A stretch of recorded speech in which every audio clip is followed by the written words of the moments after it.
मेला ए दुनिया मतला बिहाए भैया हो गाले वाला भजन ला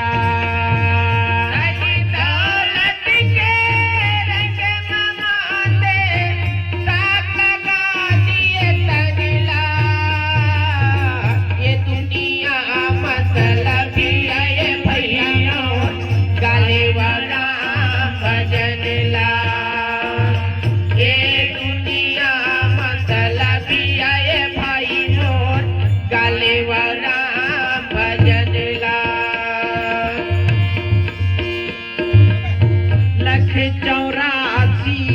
जोनी भूगति के मानुष तनला पाए मानुष तनला पाकेगा भैया मोह माया ना भुलाए मानुष तनला पाकेगा भाई मोह माया ना भुलाए लख योनि भटक के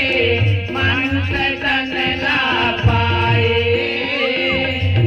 मानुष तनला पाकेगा भैया राम भजन गुण गाले मानुष तनला पाकेगा भैया राम भजन गाले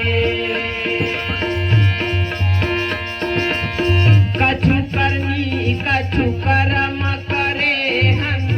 मानुष तनला पाए मानुष तनला पाकेगा भैया मोह माया मा भुलाए मानुष तनला पाकेगा भाई राम भजन जिनके चरण भवानी राम भजो सिया राम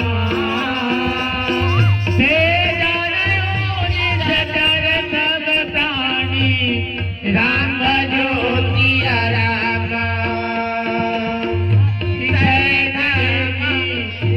धर्म के लानी राम भजो सिया राम परम सभी राम भजो सिया राम धन दौलत के रंग माते धन दौलत के रंग माते दाग लगा दिए गगला ये दुनिया मतलबी आए भाई मोर गाले